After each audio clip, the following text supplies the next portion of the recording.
Hi guys, I'm Kimberly Gutierrez of Pet 2BNS. So for today's video, I'm gonna do the experiment 8, which is actual application using logic gates. So in this experiment, I'm gonna simulate the circuit and truth table of the given problems and expressions. So let's start. So I'm gonna use Logisim to simulate the circuit and truth table of the problem in number 1, number 2, and number 3. In number 1, a locker has been rented in the bank. Express the process of opening the locker in terms of digital operation. So I'm gonna use the AND logic gate to express the process because it's logic to have an on output. The first input should be on and the second input should also be on, which in the problem, the renter of the locker and the bank should both have a key to open the locker. So I'm gonna simulate the circuit of the problem in number 1. So here's the simulation of the number 1 problem. So the truth table is both inputs are 0, so the output or the locker is 0. So next, the bank is 1 and the renter is 0, so the locker is 0. Next, the renter is 1 and the bank is 0, so the locker is also 0.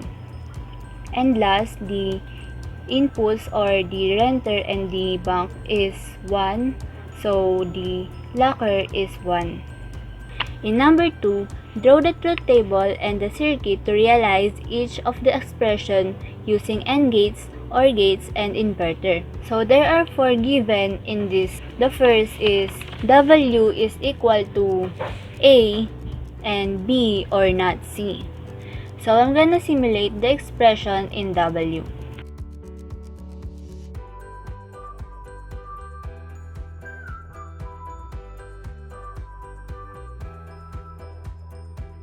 So here's the simulation of W. The truth table of this, all inputs are 0, so the output is 1. Next, the letter C is 1 and the A and B are 0, so the output is 0.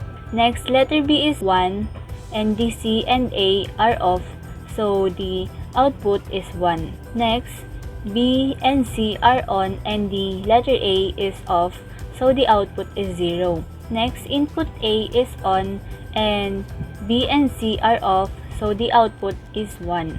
Next, input A is 1 and input C is 1 and the input B is off, so the output is 0.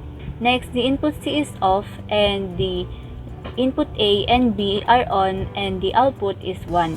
And last, all the inputs are on and the output is 1. So next given is X is equal to not quantity not A and B or not quantity A and not B. So I'm gonna simulate the circuit in given X.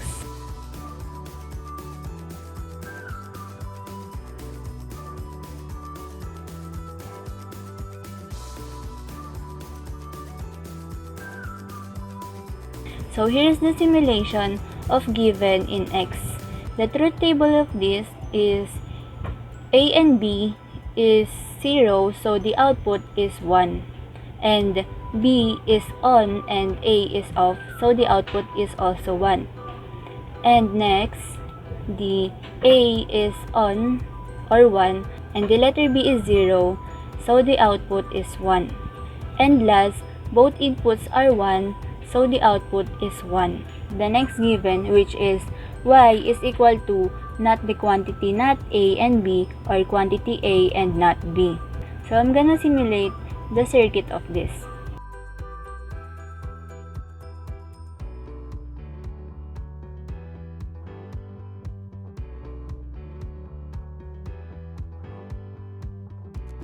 So this is the simulation of given in Y. So the truth table of this, the inputs are 0, so the output is 1. Next is the input B is 1 and input A is 0, so the output is 0. Next, A input is 1 and B input is 0, so the output is 0. And last, both inputs are 1, so the output is 1. So the last given in number 2 is Z is equal to quantity A or B or not C and quantity A or not B and quantity not A or B or C. So I'm gonna simulate its circuit.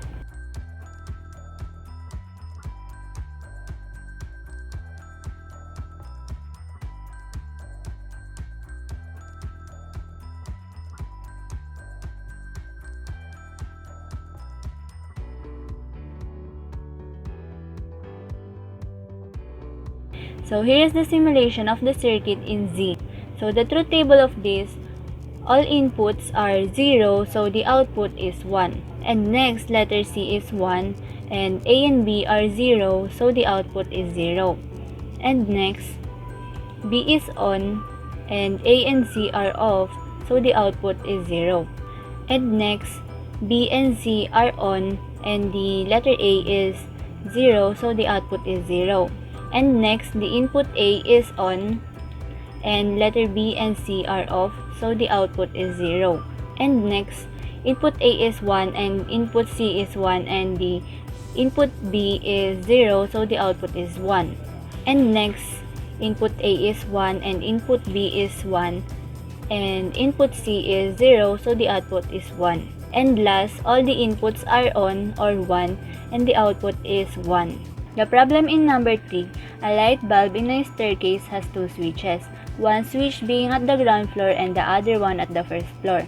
The bulb can be turned on and also can be turned off by, and one of the switch irrespective of the state of the other switch. The logic of switching of the bulb resembles. Express the process in terms of digital operation. In this problem, I'm going to use the XOR logic gate to express the process, because in the problem, it says that only one switch should be turned on to make the bulb on. And also in XOR gate's logic, to have an on output, it should only have one on input. So I'm gonna simulate the circuit of this problem.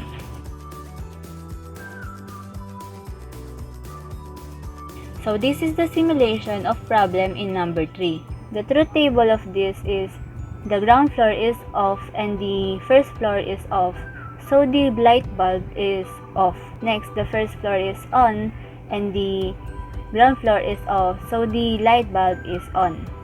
Next, the ground floor is on and the first floor is off, so the light bulb is on. And last, the switch in ground floor and first floor are on, so the light bulb is off.